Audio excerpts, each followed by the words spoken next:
트럼프의 아나무인격 폭언에 전 세계가 숨을 죽였습니다. 돈 내기 싫으면 당장 나가라. 무너져가는 자국 조선업을 살리겠다며 한국의 핵심 기술을 통째로 집어삼키려 한 미국. 급기야 비자 발급 비용을 102배나 폭등시키며 기술 지분 100%를 넘기라는 강도 높은 협박을 가해왔습니다. 하지만 바로 다음 순간 누구도 예상치 못한 대한민국의 서늘한 방역이 시작됐습니다. 비열한 압박에 굴복하는 대신 한국이 던진 패는 전원 즉각 철수였습니다. 단 48시간 만에 60명의 한국 최정예 엔지니어들이 짐을 싸서 떠나버리자 1,800억 달러가 투입된 미 해군 조선소는 그 즉시 거대한 고철 덩어리로 전락하고 말았습니다. 순식간에 벌어진 재앙에 백악관은 패닉에 빠졌고 결국 세계 최강을 자부하던 미국은 대한민국을 향해 꿋꿋했던 고개를 떨궈야만 했습니다. 대체 그날 워싱턴에서는 무슨 일이 벌어진 걸까요? 절대 꺾이지 않을 것 같던 제국이 단 하루 만에 백기를 든 그 소름 돋는 전말, 지금부터 공개합니다. 당신네 기술 전부 다 내놓으시오.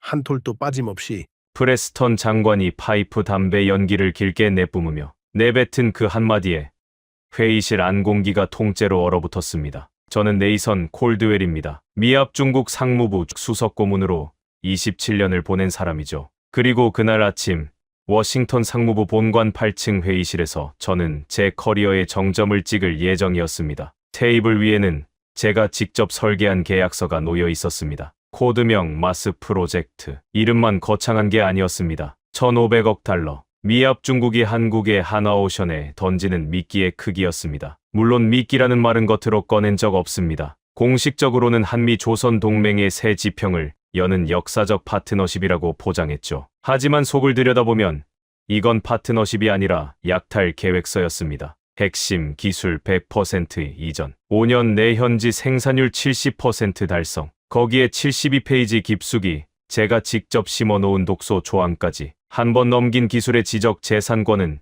영구히 미국에 귀속된다. 쉽게 말해 기술을 통째로 빼앗은 뒤 원래 주인이 다시는 손대지 못하게 자물쇠를 채우는 구조였습니다. 솔직히 말하죠. 노예 계약이나 다름없었습니다. 하지만 그게 무슨 상관입니까? 27년간 저는 이 테이블에서 지폐 다발이 열지 못하는 문은 없다는 사실을 수없이 확인해 왔습니다. 1,500억 달러 앞에서 허리를 고추 세울 나라가 지구상에 존재한다고는 단 한 번도 생각해 본 적이 없었습니다. 회의실 문이 열렸습니다. 하나오션 미국 지사 총괄 강태선 전무가 먼저 들어섰습니다. 고지어 법무감사실의 윤재학 팀장이 뒤를 따랐습니다. 저는 두 사람의 첫인상을 읽으려 했습니다. 27년짜리 습관이죠. 상대방이 문을 여는 방식, 악수할 때 손에 들어가는 힘, 의자에 앉는 속도, 거기서 이미 판의 반은 결정됩니다. 강태선은 악수가 짧았습니다. 차갑지도 뜨겁지도 않은, 아무런 정보도 주지 않는 악수. 그 뒤로 제 쪽을 한번 쳐다봤는데 그 시선이 이상했습니다. 분노도 아니고 긴장도 아니고 감사는 더더욱 아니었습니다. 마치 공항 출발 게이트의 전광판을 확인하듯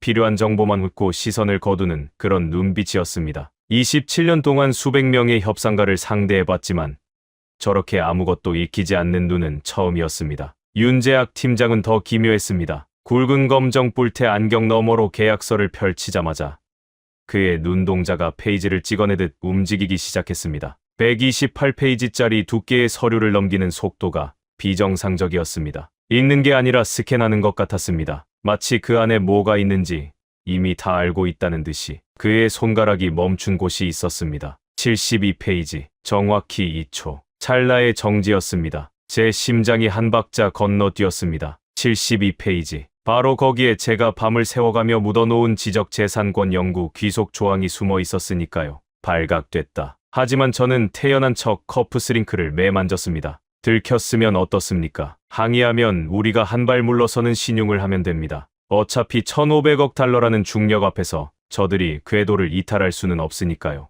프레스턴 장관이 파이프를 든 손으로 한국 대표단을 가리키며 입을 열었습니다. 간명하게 정리하죠. 건조 공법, 용접 자동화 체계, 블록 조립 전반의 노하우, 빠지는 것 없이 전량 이전하시오. 협상이 아니었습니다. 명령이었습니다. 장관의 목소리에는 상대의 선택지를 인정하겠다는 기색이 눈곱만큼도 없었습니다. 저는 속으로 쾌감을 느꼈습니다. 이래야죠. 세계 최강 미합 중국이 아시아의 조선소 하나한테 눈치를 볼 이유가 뭐가 있겠습니까? 바로 그때 제 왼쪽에서 작은 기침 소리가 들렸습니다. 레오, 황. 필라델피아 해군 조선소에서 30년 넘게 현장을 지킨 수석 엔지니어였습니다. 님, 한 말씀만 올려도 되겠습니까? 저는 고개를 까딱했습니다. 기술 자문으로 배석한 사람이니 한마디쯤은 허용해 줄 수 있었습니다. 한화오션의 건조 역량은 매뉴얼 몇 권으로 옮길 수 있는 성질의 것이 아닙니다. 수십 년간 현장에서 사람과 사람 사이에 쌓인 경험이 시스템을 이루고 있는 겁니다. 서류 복사로 재현 가능한 기술이 아니란 뜻입니다. 기술적으로 황의 말은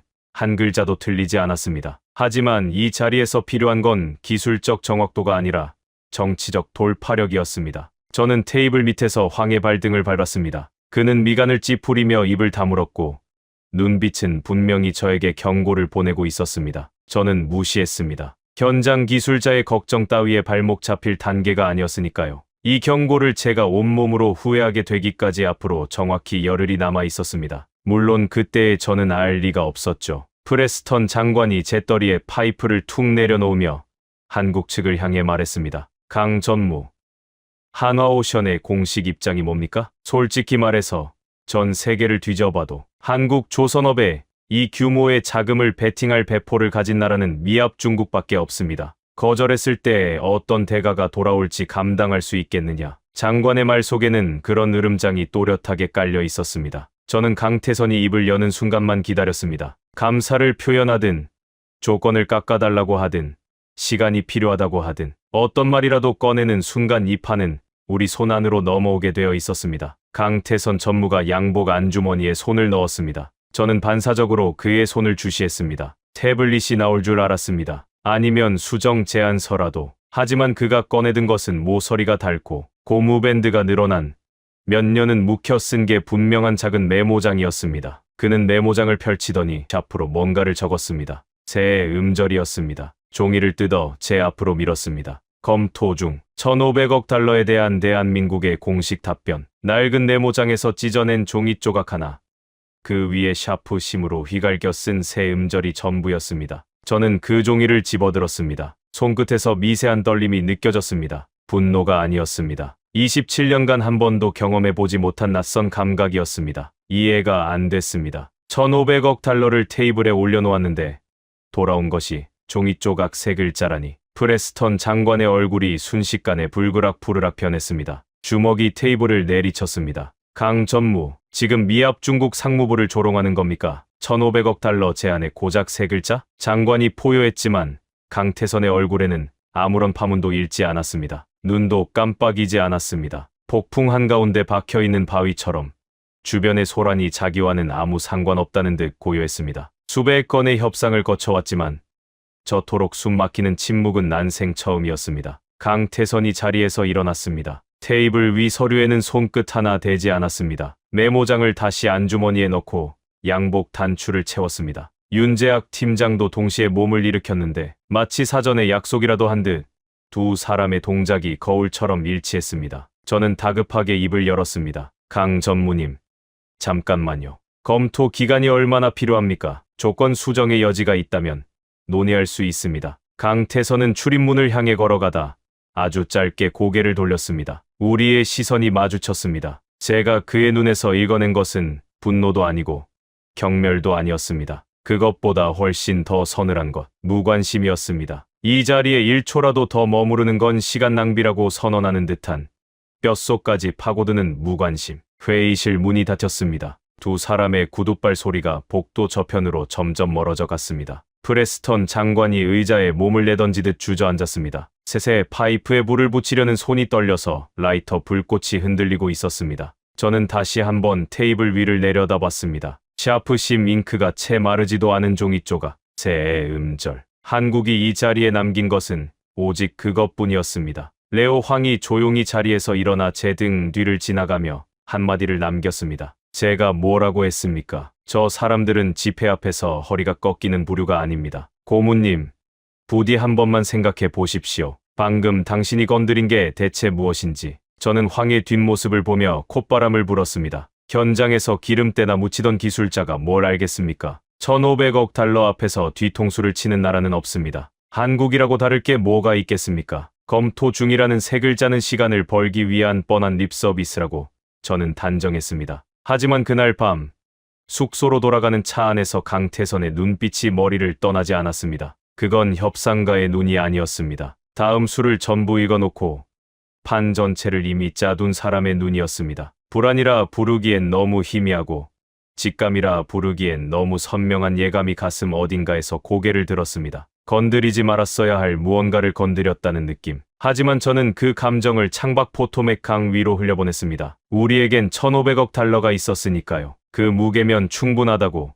저는 스스로를 다독였습니다. 이 무표정이 얼마나 무서운 것인지 저는 열흘 뒤에야 온몸으로 깨닫게 됩니다. 이틀이 흘렀습니다. 한화오션 측에서는 어떤 연락도 오지 않았습니다. 강태선의 전화는 수신 대기 상태만 반복했고 지사 대표 번호로 걸면 자동 응답기만 돌아갔습니다. 저는 초조하지 않았습니다. 아니, 초조하지 않은 척했습니다. 협상 테이블에서 먼저 안다라는 쪽이 지는 법이라는 게 27년간 몸에 밴 철칙이었으니까요. 검토 중이라는 세 글자는 분명 시간 벌기용이고 곧 한국 측에서 조건 조율을 들고 올 거라고 저는 믿었습니다. 그런데 먼저 움직인 건 한국이었습니다. 제가 전혀 예상하지 못한 방식으로요. 오후 2시 비서가 다급하게 문을 열었습니다. 고문님, 한화오션 강태선 전무님과 윤재학 팀장님이 로비에 와 계십니다. 사전 약속 없는 방문입니다. 입꼬리가 저절로 올라갔습니다. 왔구나. 결국 왔어. 비자 수수료를 깎아달라는 건지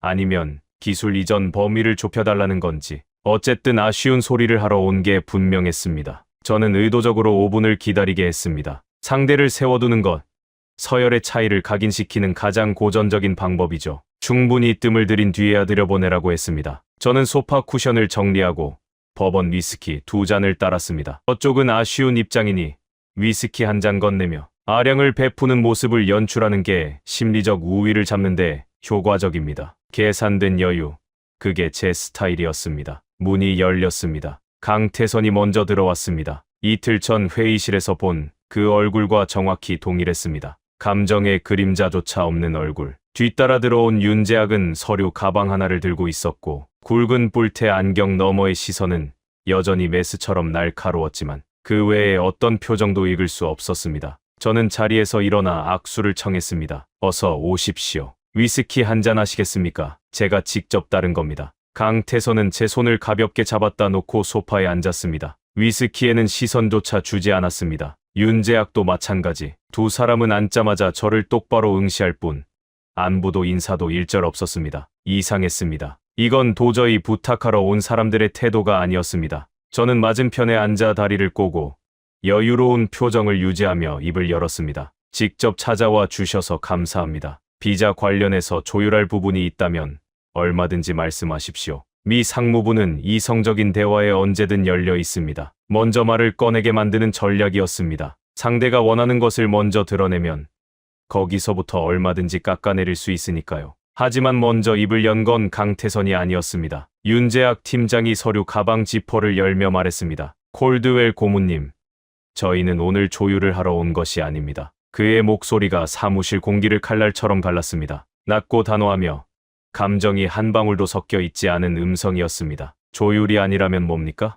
저는 눈썹을 치켜 올렸지만 다음 말을 기다리며 입을 다물었습니다. 윤재학이 서류 가방에서 A사 용지 한 장을 꺼냈습니다. 그는 그 종이를 제 책상 정중앙에 올려놓았습니다. 던지듯 놓지도 않았고 비뚤어지지도 않았습니다. 제 시선이 가장 먼저 닿는 위치에 밀리미터 단위로 정확하게 놓았습니다. 마치 외과의가 수술대에 메스를 내려놓듯 고개를 숙여 종이를 들여다봤습니다. 상단에는 한화오션 로고, 하단에는 붉은 법인 인감, 문서 제목이 눈에 꽂혔습니다. 운영 환경 훼손에 따른 철수 예고 통보서. 한글과 영문이 나란히 병기되어 있었습니다. 철수, 예고, 통보서. 저는 눈을 비볐습니다. 타협안도 아니고 비용 감면 신청서도 아니고 단원서도 아니었습니다. 철수를 통보하는 문서였습니다. 우리가 압박했는데 오히려 저들이 우리한테 떠나겠다고 선언해 온 겁니다. 윤재학이 문서를 가리키며 감정 없는 목소리로 낭독을 시작했습니다. 통보 사항은 총 3가지입니다.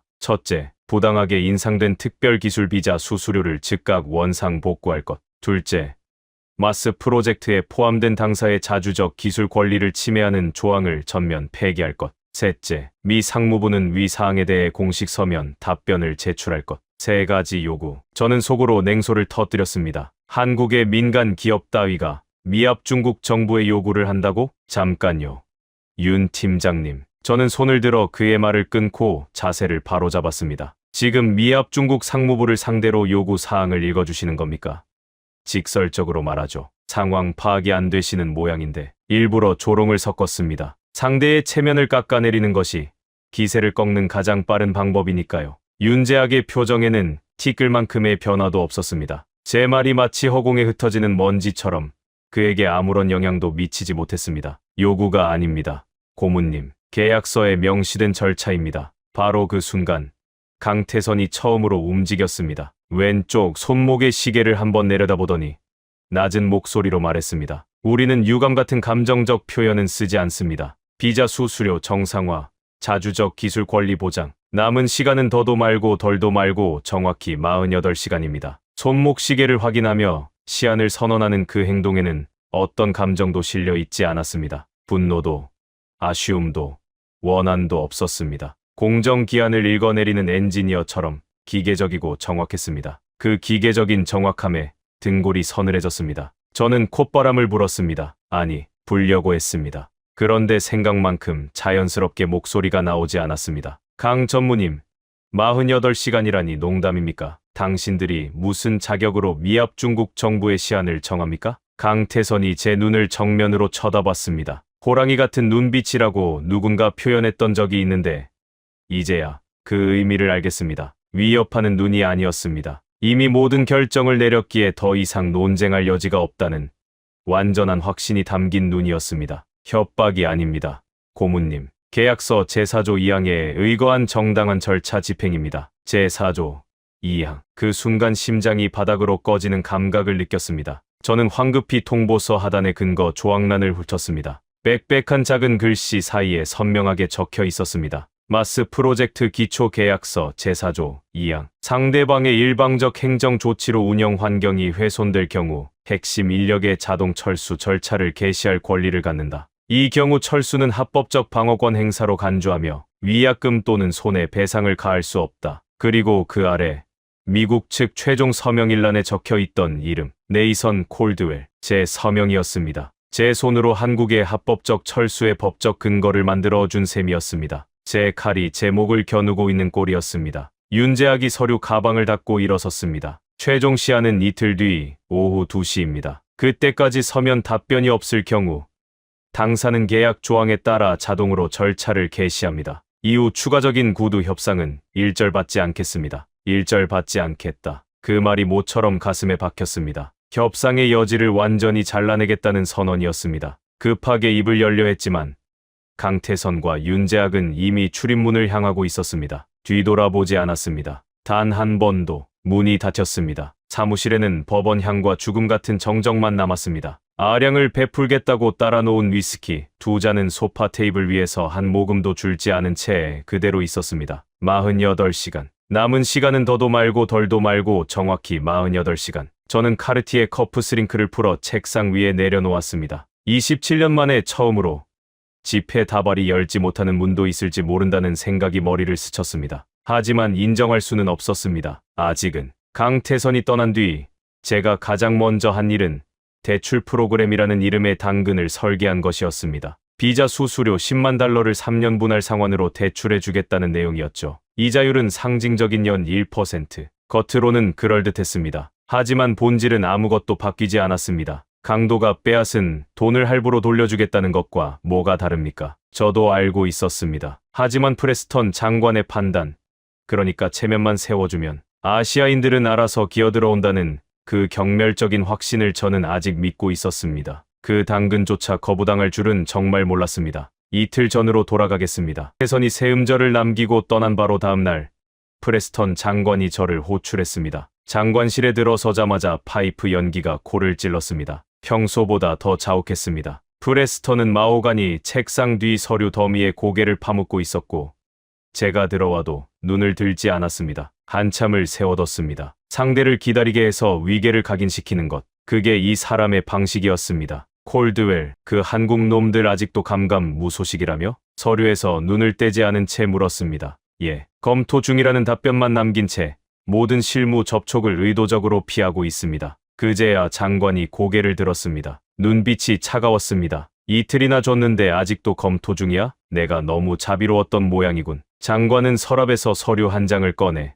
제 앞으로 밀었습니다. 국토안보부 이민국 특별공제안이었습니다. 내용을 읽는 순간 제 눈이 커졌습니다. 특별기술비자 수수료를 현행 1,000달러에서 즉시 10만 달러로 인상한다. 100배였습니다. 장관님, 이건 지나치게 과격한 조치가 아닙니까? 수수료를 100배나 올리면 한국 기술자들이 자진 철수할 수도 있습니다. 프레스턴이 파이프를 문 채 느긋하게 웃었습니다. 그게 핵심이야. 돈 내기 싫으면 기술만 남겨두고 당장 꺼지라는 거지. 정신이 번쩍 들도록 따끔하게 맛을 보여줘야 해. 잔인한 수법이었습니다. 하지만 솔직히 효과는 즉각적일 거라 생각했습니다. 새 음절로 1,500억 달러를 씹어버린 강태선이라 해도 휘하 엔지니어 한 명의 비자 비용이 10만 달러라는 소리를 들으면 계산이 달라질 수밖에 없을 테니까요. 기술자들이 동요하면 본사도 흔들리기 마련입니다. 1,500억 달러라는 당근이 안 먹혔으니 이번엔 채찍을 쓰는 겁니다. 저는 그 서류에 제 이름을 서명했습니다. 카르티에 커프스링크가 종이 위에서 번쩍였습니다. 커프스링크를 매만지며 서명하는 제 손은 여유로웠습니다. 이 서명이 제 무덤을 파는 삽질이 될 줄은 펜을 놓는 그 순간까지도 알지 못했습니다. 다음 날 아침, 필라델피아 해군 조선소 정문 게시판에 영문 공문 한 장이 나붙었습니다. 국토안보부 직인이 선명하게 찍힌 흰 종이, 특별기술비자 수수료, 기존 1,000달러에서 즉시 10만 달러로 변경. 가장 먼저 환호를 터뜨린 건 빅터 노악이었습니다. 필라델피아 조선소 노조 위원장, 덩치 큰 백인 노동자였습니다. 작업복 소매를 걷어붙이고 동료들 사이를 누비며 등을 두드렸습니다. 드디어 해냈어. 외국 놈들이 우리 밥그릇 빼앗는 시대는 끝났다고. 한국 놈들 비자가 10만 달러야.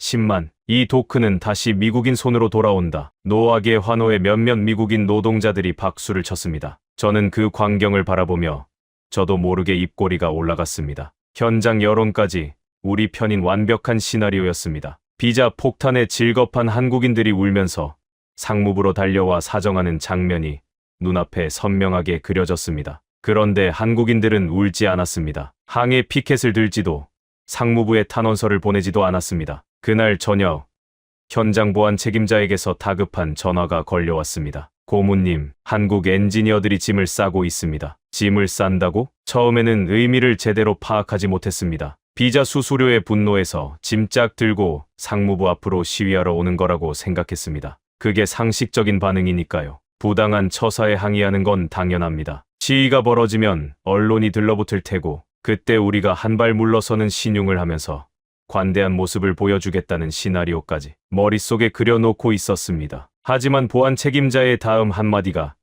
그 시나리오를 갈기갈기 찢어 놓았습니다. 시위가 아닙니다. 귀국입니다. 개인 물품을 여행 가방에 정리하고 있고 공고함까지 통째로 챙기고 있습니다. 수호하기를 쥔 손에 절로 힘이 들어갔습니다. 귀국.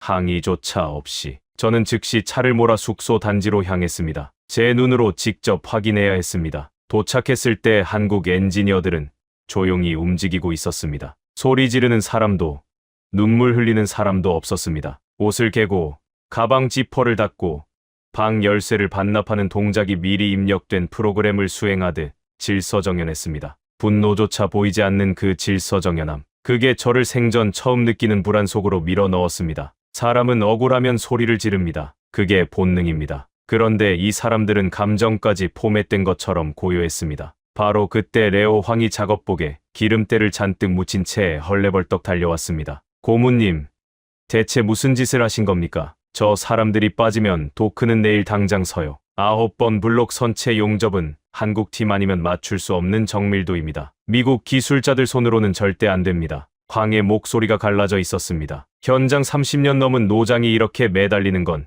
처음 보는 광경이었습니다. 황, 과장하지 마. 용접일 뿐이야. 미국 기술자들도 충분히 해낸다. 한국인 없어도 이 도크는 돌아간다고요? 지금 진심으로 그렇게 생각하시는 겁니까? 황의 눈에 절망이 가득 차 있었습니다. 하지만 저는 시선을 피했습니다. 워싱턴에서 27년간 정책을 만들어 온 사람이 현장 기술자 한 명의 호소에 흔들려서는 안 됩니다. 숙소를 나와 차에 오르자마자 강태선에게 전화를 걸었습니다. 신호 3번 연결됐습니다. 강 전무님, 비공식으로 말씀드립니다. 상황이 좀 과격했던 건 인정하지만 해법은 간단합니다. 한화오션 측에서 엔지니어들의 비자 비용을 일괄 부담하시면 됩니다. 행정 간소화는 저희가 도와드릴 수 있으니 전혀 문제될 게 없습니다. 여유로운 톤을 유지했습니다. 당근을 던지는 겁니다. 수수료로 압박하되 본사가 비용을 떠안게 하면 기술자들은 남고 우리 계획도 순탄하게 돌아갑니다. 완벽한 양동 작전이라고 저는 생각했습니다. 수화기 너머에서 짧은 침묵이 흘렀습니다. 강태선의 숨소리조차 들리지 않았습니다. 강 전무님, 듣고 계십니까? 또 전화가 끊겼습니다. 미합 중국 상무부 수석고문의 전화를 일방적으로 끊어버린 겁니다. 통화 시간 27초. 강태선이 저에게 할애한 시간의 전부였습니다. 얼굴이 화끈거렸습니다. 또라기보다는 수치심에 가까웠습니다. 27년 커리어 동안 상대가 먼저 전화를 끊은 적은 단 한 번도 없었습니다. 다시 걸었습니다. 수신 거부. 세 번째, 네 번째, 다섯 번째. 전부 수신 거부. 그때 노트북에 이메일 알림이 떴습니다. 발신인은 한화오션 미국 지사. 혹시 조건 수용 회신인가 싶어 서둘러 열었습니다. 본문은 비어 있었고 첨부 파일 하나만 덩그러니 있었습니다. 파일명은 영문 약자와 숫자가 뒤섞인 암호화 파일이었고 제 권한으로는 열 수조차 없었습니다. 수신인은 대한민국 거제도 한화오션 본사 법무감사실이었습니다. 제가 전화기를 붙잡고 수신 거부를 당하던 그 27초 동안 강태선은 이미 다음 수를 두고 있었던 겁니다. 제 통화를 끊기 전에 거제도에 암호화된 지시를 발송한 것입니다. 저에게는 침묵으로 답했지만 본사에는 정밀한 명령을 내리고 있었습니다. 그날 밤 사무실 창가에 섰습니다. 멀리 필라델피아 조선소의 야간 조명이 깜빡이고 있었습니다. 저 불빛 아래서 한국 기술자들이 조용히 귀국짐을 싸고 있다는 사실이 비현실적이었습니다. 항의도 애원도 없이 그저 떠나는 것. 대체 어떤 배짱에서 나오는 행동인지 도무지 이해할 수 없었습니다. 하지만 저는 여전히 스스로를 위로했습니다. 이건 허세야. 한화오션 경영진은 결국 1,500억 달러짜리 프로젝트를 포기 못한다. 며칠 안에 돌아올 거야. 그때까지도 저는 한 가지 사실을 깨닫지 못하고 있었습니다. 이 판에서 아쉬운 쪽은 우리였다는 사실을요. 밤새 이메일을 보냈습니다. 강태선에게 비자 수수료 관련 후속 협력 방안이라는 제목으로 대출 프로그램 제안서를 발송한 게 밤 11시였습니다. 발송 버튼을 누른 뒤 화면을 응시하며 수신 확인을 기다렸습니다. 상대가 메일을 열면 시스템이 자동으로 표시를 띄웁니다. 30분이 지났습니다. 읽지 않음. 1시간이 흘러도 여전히 읽지 않음. 자정이 넘었고 최종 시한까지는 14시간밖에 남지 않았습니다. 두 번째 메일을 보냈습니다. 제목에 긴급이라는 단어를 추가했습니다. 결과는 동일했습니다. 새벽 2시에 세 번째, 곧이어 네 번째. 전부 감감무소식이었습니다. 한화오션은 아예 제 메일을 열어보지도 않았습니다. 그건 단순한 무시가 아니었습니다. 발신인이 네이선 콜드웰인 메일은 확인할 가치조차 없다고 선언하는 것 같았습니다. 제 존재 자체가 지워진 느낌이었습니다. 날이 밝았습니다. 아침 7시, 밤샘으로 충혈된 눈을 하고 앉아 있는데 팩스 기계가 울렸습니다. 한화 미국 지사에서 온 것이었습니다. 혹시 대출 프로그램을 검토하겠다는 회신일까 하는 기대로 종이를 집어들었습니다. 제가 보낸 제안서의 복사본이었습니다. 페이지 하단 공백에 붉은 인감이 찍혀 있었습니다. 조건 불수용. 네 글자였습니다. 그 옆에는 반려라는 도장도 나란히 찍혀 있었습니다. 읽어보지도 않고 그대로 도장을 찍어 되돌려 보낸 겁니다. 손이 떨리기 시작했습니다. 분노가 아니었습니다. 공포에 가까운 감각이었습니다. 이 사람들 진심이다. 허세가 아니라 정말로 떠날 준비를 끝낸 거다. 마지막 카드를 꺼냈습니다. 협상 시한 연장 합의서. 8시간이라는 최종 시한을 2주로 늘려달라는 제안이었습니다. 시간만 벌면 됐습니다. 시간이 흐르면 감정이 가라앉고 감정이 누그러져야 협상이 재개됩니다. 27년 동안 그래왔습니다. 팩스 발송 성공음이 울렸습니다. 이번에는 회신이 빨랐습니다. 3분도 안 돼서 기계가 다시 울렸습니다. 종이를 뽑았습니다. 제가 보낸 합의서 원본 위에 또다시 붉은 인감, 불수용. 그리고 이번에는 손으로 쓴 한글이 한 줄 더 있었습니다. 저는 읽을 수 없었습니다. 나중에 번역을 맡기고 나서야 그 한 줄의 의미를 알았습니다. 시야는 바뀌지 않고 시계는 멈추지 않는다. 번역된 문장을 읽는 순간 뼛속까지 서늘해졌습니다. 대출 프로그램 반려, 시한 연장 거부, 한글 경고문, 세 방을 연달아 맞고 나니 정신이 아찔했습니다. 하지만 최악은 그게 아니었습니다. 오전 10시,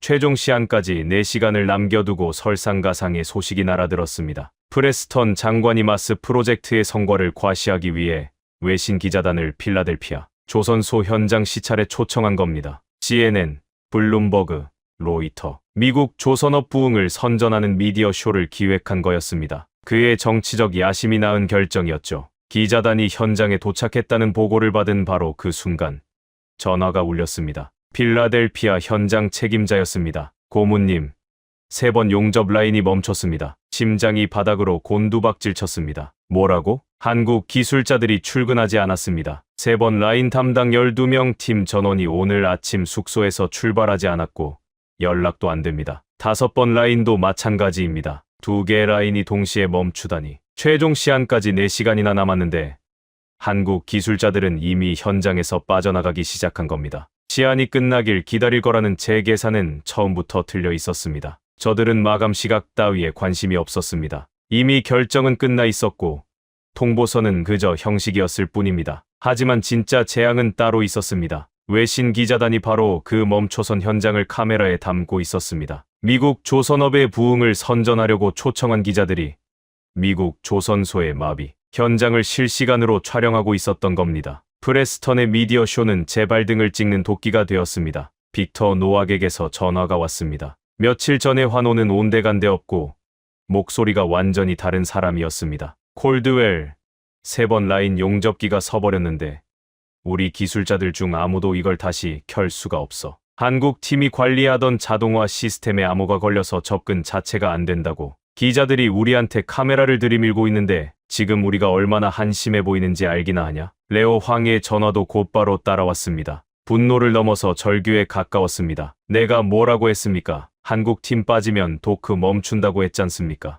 5번 라인 선체 블록 접합부에 균열 조짐이 보입니다. 미국 기술자들은 한국 팀이 잡아놓은 공정 속도를 절대 못 따라갑니다. 내일 인수 검사 일정이 잡혀 있는데 이대로면 해군 납품 자체가 불가능합니다. 저는 아무 말도 할 수 없었습니다. 반박이 불가능했습니다. 황의 경고가 한치의 오차도 없이 현실이 되고 있었으니까요. 오후 1시, 최종 시한까지 1시간. 저는 창가에 앉아 전화기를 지켰습니다. 마지막 한 가닥 희망을 놓지 않았습니다. 혹시 한화가 막판에 연락해 올지도 모른다고. 협상이란 원래 벼랑 끝에서 물밑 접촉이 이루어지는 법입니다. 서로 퇴로를 열어주며 타협하는 것. 27년 동안 저는 그렇게 해왔습니다. 전화는 울리지 않았습니다. 대신 현장 보안 책임자의 보고가 들어왔습니다. 한국 기술자 숙소 앞에 대형 트럭 4대가 대기 중입니다. 짐을 싣고 있습니다. 공구함, 개인 물품, 기술 자료 상자, 적재 작업이 질서정연하게 진행 중입니다.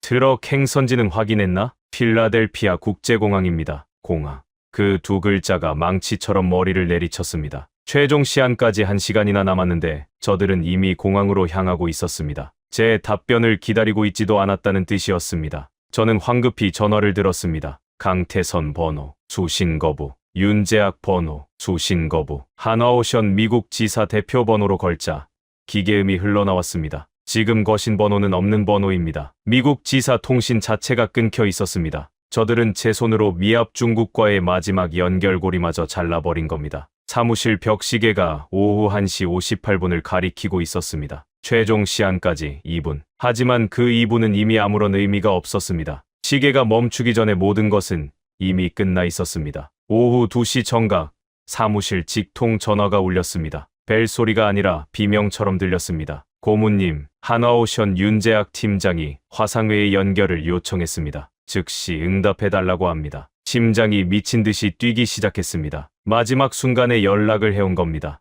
역시 벼랑 끝에 몰리면 돌아오게 돼 있어. 공항으로 향하던 트럭 4대는 압박용 쇼에 불과했을 거야. 진짜 협상은 지금부터다. 저는 그렇게 스스로를 다독이며 화상회의 시스템을 켰습니다. 화면이 뜨는데 5초가 걸렸지만 5분처럼 느껴졌습니다. 윤재학의 얼굴이 나타났습니다. 그런데 제 눈에 먼저 들어온 건 그의 배경이었습니다. 사무실이 아니었습니다. 흰 벽, 형광등, 그리고 등 뒤로 희미하게 보이는 출발 게이트 안내판, 공항이었습니다. 윤재학은 공항에서 화상회의에 접속한 겁니다. 콜드웰 고문님, 현재 시각 오후 2시입니다. 윤재학의 목소리는 이틀 전 제 사무실에서 들었던 것과 억양, 음량, 말의 속도까지 토시 하나 다르지 않았습니다. 녹음된 음성을 재생하는 듯 감정이 실려 있지 않은 목소리였습니다. 48시간이 경과했습니다. 미 상무부로부터 서면 답변을 수신하지 못했음을 확인합니다. 제가 다급하게 입을 열었습니다. 윤 팀장님,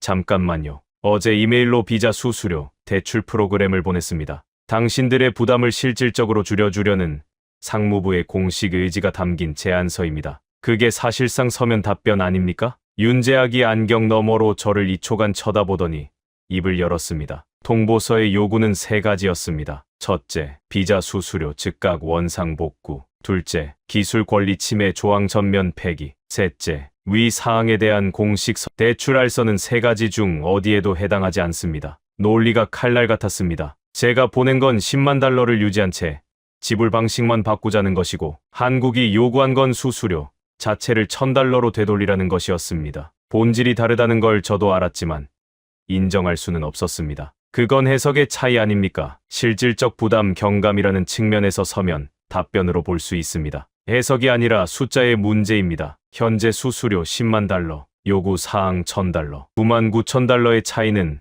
해석으로 메울 수 있는 것이 아닙니다. 할 말을 잃었습니다. 숫자 앞에서 말장난은 통하지 않았습니다. 저는 전략을 바꿔 협박으로 돌아갔습니다. 잘 들으십시오. 한화오션이 일방적으로 철수한다면 미 상무부는 계약 위반으로 손해배상을 청구할 겁니다. 연방법원에서 한화의 미국 내 자산을 동결할 권리가 우리에게 있다는 건 알고 계시겠죠. 윤재학이 화면 아래에서 서류 한 장을 꺼내 카메라를 향해 천천히 펼쳤습니다. 계약서 72페이지, 형광펜으로 그어진 조항이 선명하게 보였습니다. 위약금 청구에 대해 계약서 제4조 2항을 다시 읽어드리겠습니다. 감정 없는 목소리로 조항을 또박또박 낭독했습니다. 미국 측의 일방적 행정 조치로 운영 환경이 훼손될 경우 한국 측의 철수는 합법적 방어권 행사로 간주하며 위약금이나 손해배상을 가할 수 없다. 그리고 본 조항의 미국 측 최종 서명인을 확인해 주십시오.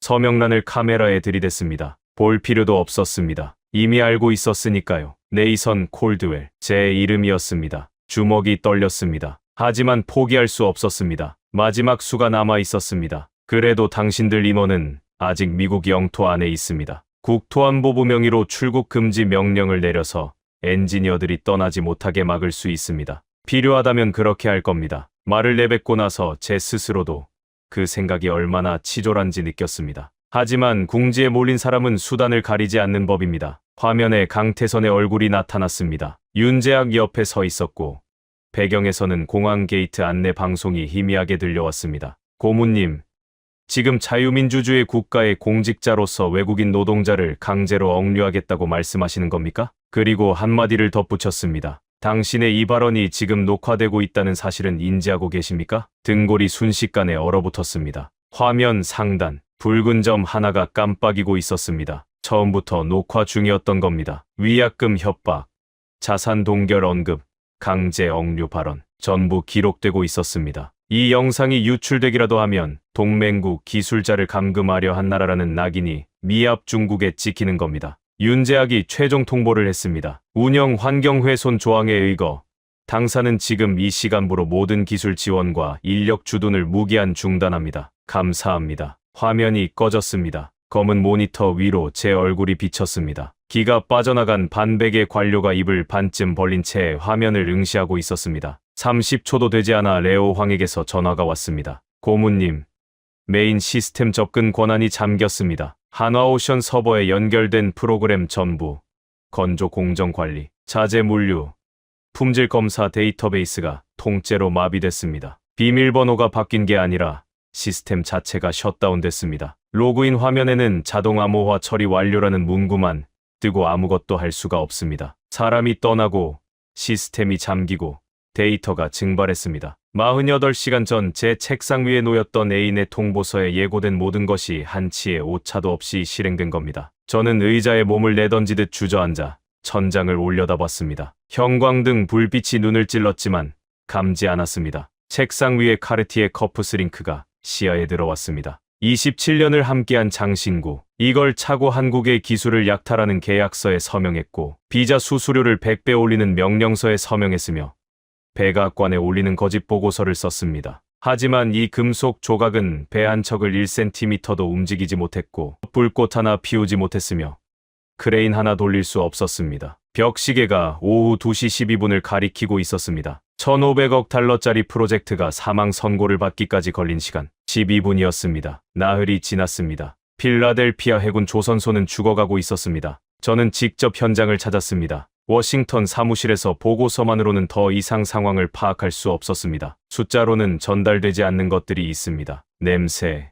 소리, 공기. 현장의 공기를 직접 들이마셔야만 했습니다. 조선소 정문을 통과하는 순간부터 이질감을 느꼈습니다. 소리가 없었습니다. 이 도크가 정상 가동될 때는 정문에서부터 용접 불꽃 튀는 소리, 크레인이 강철 블록을 들어 올리는 쇠소리, 노동자들의 무전 소리가 뒤섞여 귀를 때렸습니다. 저는 그 소음이 싫었고 아르마니 정장에 쇠가루가 묻는 것도 질색했습니다. 하지만 그날은 모든 게 달랐습니다. 소리 없는 조선소는 소음으로 가득 찼을 때보다 100배는 더 불쾌했습니다. 3번 도크로 향했습니다. 일주일 전까지 하나오션 엔지니어 12명이 맡던 구역이었습니다. 선체 하부 블록 접합 작업이 한창이던 곳. 지금은 텅 비어 있었습니다. 용접 장비는 그대로였지만 전원이 꺼져 있었고 작업대 위에 누군가 마시다 남긴 종이컵이 놓여 있었습니다. 반쯤 남은 커피에 곰팡이가 피어 있었습니다. 나흘 전 어느 한국인 엔지니어가 마지막으로 마시고 남긴 것이었겠죠. 5번 도크도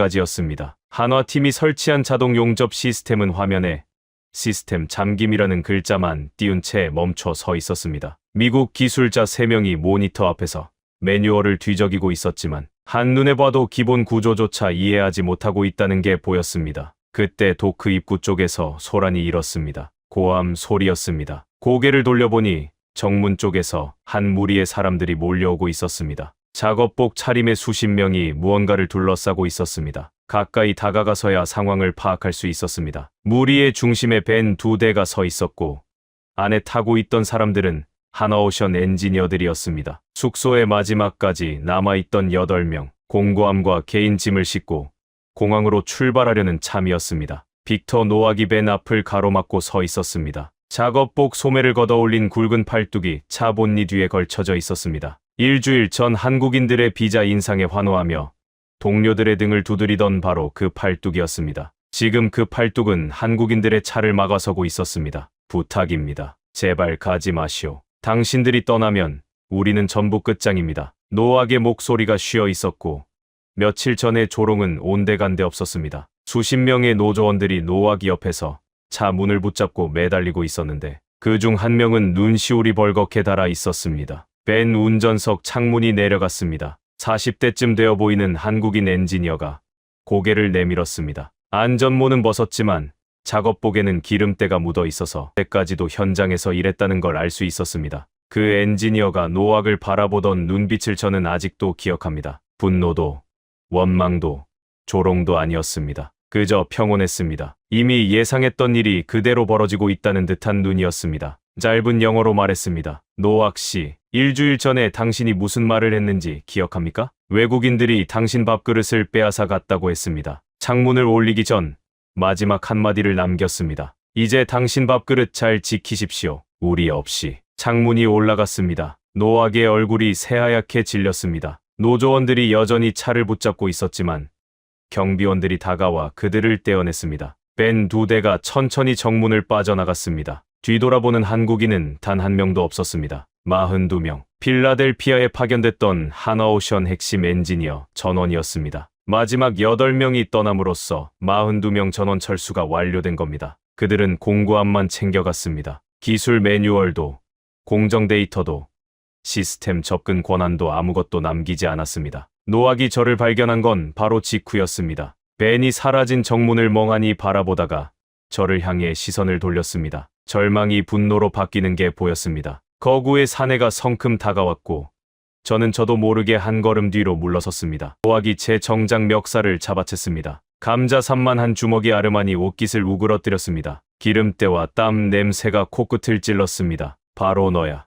콜드웰. 너 같은 빌어먹을 관료놈 때문에 우리 노동자 7,000명이 내일부터 길바닥에 나앉게 생겼어. 7,000명이야. 가족까지 합치면 15,000명이라고. 네가 그 사람들 먹여 살릴 거냐? 짐이 얼굴에 튀었습니다. 경비원들이 달려와 그를 떼어냈지만 고함은 멈추지 않았습니다. 정문 앞 노조원들도 하나둘씩 저를 둘러쌌고 그들의 눈에는 저기가 가득했습니다. 일주일 전만 해도 같은 편이었던 사람들이 이제 저를 에워싸고 책임을 묻고 있었습니다. 경비원들의 호위를 받아 간신히 차에 올랐습니다. 손이 너무 떨려서 시동 버튼을 3번이나 눌러야 했습니다. 100미러의 노악이 정문 앞에 무릎을 꿇고 두 손으로 얼굴을 감싸는 모습이 비쳤습니다. 조선소를 빠져나오며 도크 전체를 둘러봤습니다. 거대한 겐트리 크레인 3대가 팔을 뻗은 채 미동도 없이 서 있었습니다. 하늘을 향한 강철 묘비 같았습니다. 일주일 전만 해도 쉴 새 없이 강철 블록을 들어 올리던 것들인데 지금은 녹슨 뼈대 위에 갈매기만 앉아 있었습니다. 이것이 거대한 미국 해군의 심장이 멈추는 소리인가?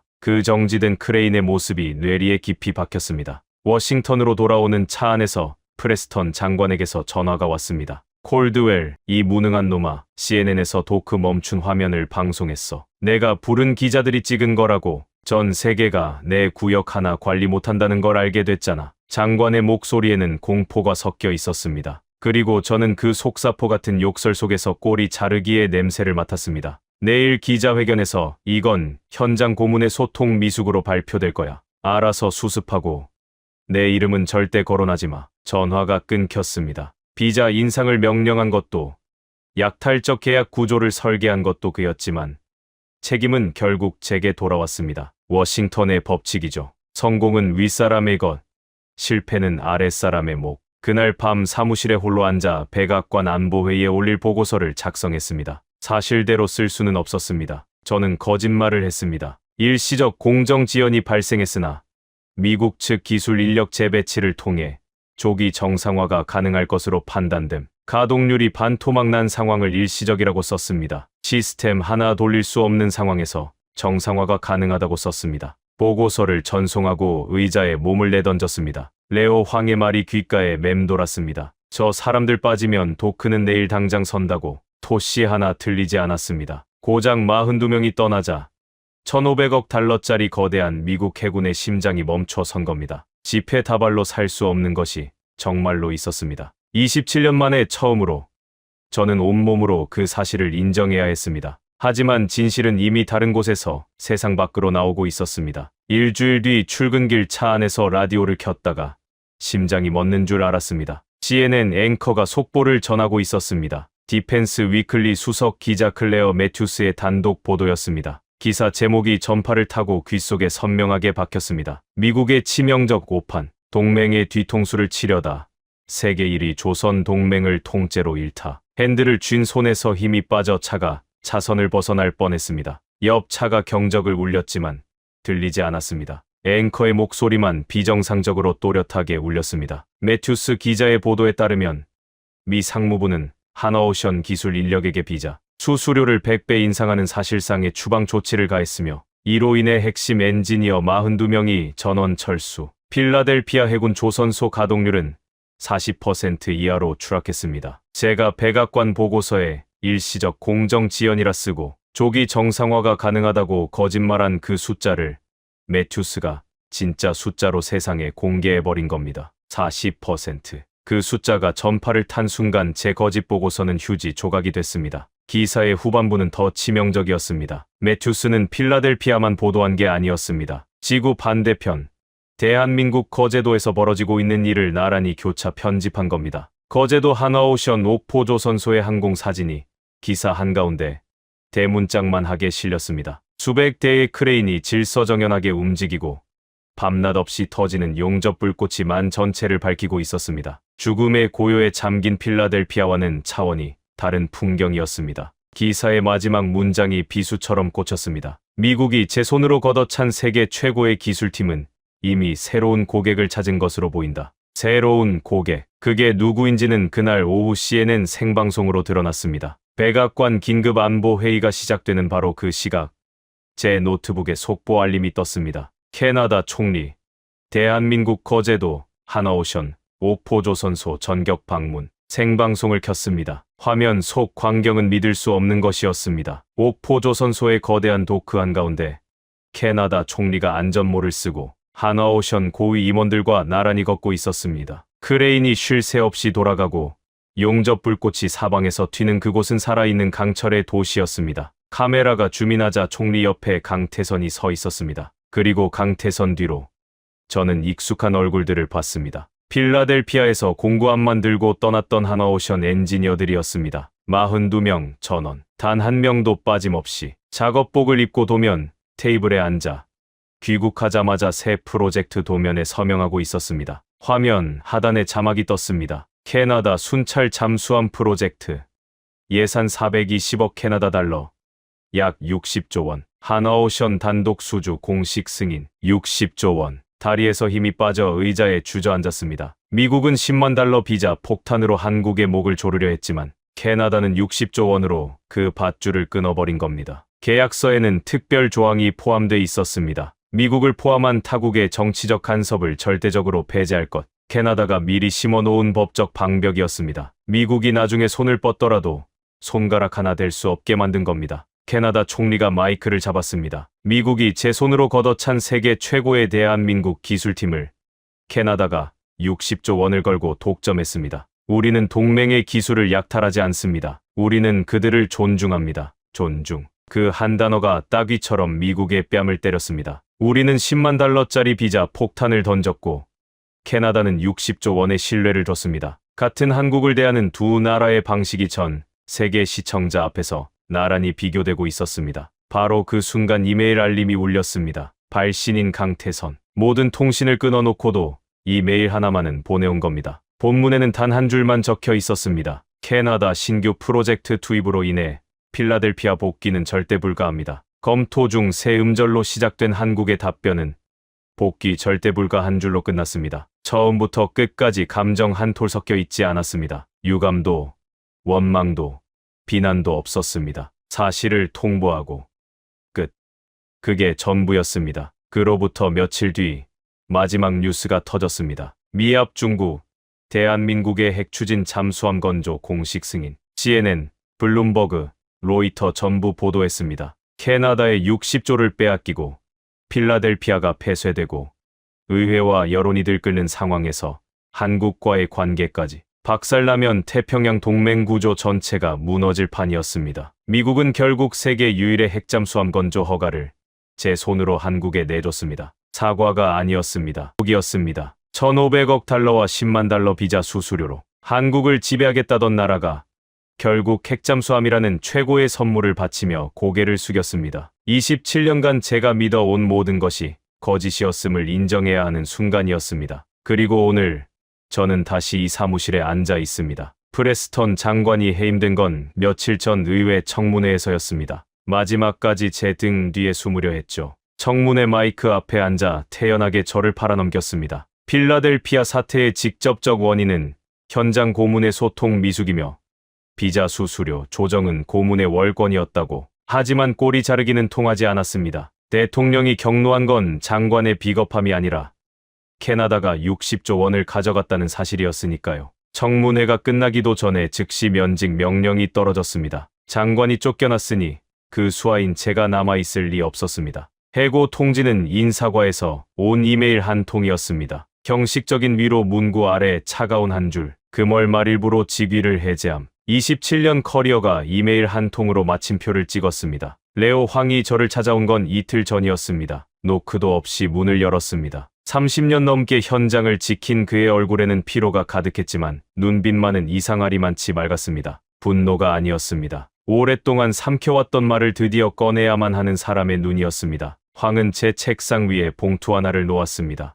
사직서였습니다. 고문님, 아니 이제 그 직함도 의미 없으니 그냥 콜드웰이라고 부르죠. 황이 입을 열었습니다. 1년 전에 제가 뭐라고 했습니까? 한화오션의 기술은 서류로 복제할 수 없다고 했습니다. 사람을 내쫓으면 도크가 멈춘다고 했습니다. 그때 당신은 제 발등을 밟았죠. 목소리가 잠시 떨렸지만 곧 평정을 되찾았습니다. 제 말이 틀렸습니까? 토시 하나 안 틀렸잖습니까? 당신은 정말로 카르티에 커프스링크와 아르마니, 정장이 저 도크를 구할 수 있다고 믿었습니까? 지금 당신이 치르고 있는 건 당신의 오만에 대한 대가입니다. 당신만이 아니라 7,000명의 노동자와 미합 중국 해군이 함께. 저는 한마디도 할 수 없었습니다. 전부 사실이었으니까요. 황이 몸을 돌려 문 앞에서 멈췄습니다. 한 가지만 기억하십시오. 그 한국인들은 처음부터 끝까지 감정적인 말을 단 한마디도 하지 않았습니다. 유감이라고도 억울하다고도 복수하겠다고도 안 했습니다.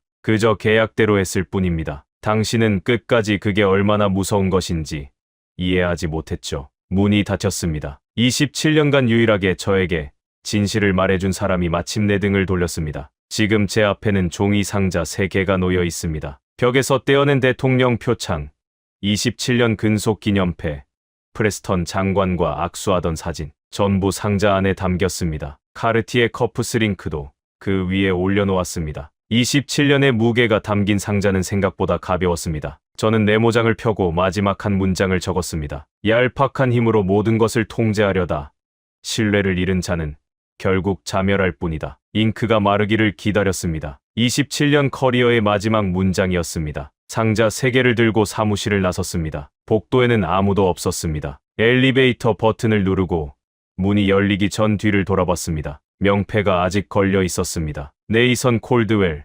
중공업 전략 수석 고문. 내일이면 떼어지겠죠. 엘리베이터가 내려가는 동안 강태선의 얼굴이 마지막으로 떠올랐습니다. 메모장을 찢어 새 음절을 던졌을 때의 그 무표정한 얼굴. 분노도, 경멸도, 유감도 없었습니다. 처음부터 끝까지 감정 한 톨 드러내지 않았던 그 사람들. 달러에 고개를 숙이지 않았고 협박에 무릎 꿇지 않았으며 모욕에 보복하지 않았습니다. 그들은 그저 조용히 공구함을 챙겨 떠났을 뿐입니다. 그리고 떠난 자리에서 60조 원짜리 새로운 역사를 써 내려갔습니다. 상무부 정문을 나서자 칼바람이 얼굴을 때렸습니다. 바람은 포토맥 강에서 불어와 제가 들고 있는 종이 상자를 스쳐 지나갔습니다. 저는 뒤돌아보지 않았습니다. 등 뒤에는 이제 아무것도 남아있지 않았으니까요. 42명이 떠나자 1,500억 달러짜리 프로젝트가 12분 만에 멈췄습니다. 비자 수수료 100배 인상으로 위협했던 미국은 결국 핵잠수함, 건조 승인이라는 조공을 바치며 고개를 숙여야 했습니다. 캐나다가 내민 손은 60조 원, 존중이라는 단 한마디와 함께였습니다. 거제도 옥포조선소에서는 오늘도 용접 불꽃이 밤바다를 밝히고 있습니다. 그 불꽃 하나하나는 수십 년간 현장에서 묵묵히 기술을 쌓아온 사람들의 손끝에서 태어난 것입니다. 어떤 협박에도 고개를 숙이지 않고 어떤 모욕에도 보복 대신 원칙으로 답했던 사람들. 그들이 지켜낸 기술의 무게 앞에서 달러는 종이장에 불과했습니다.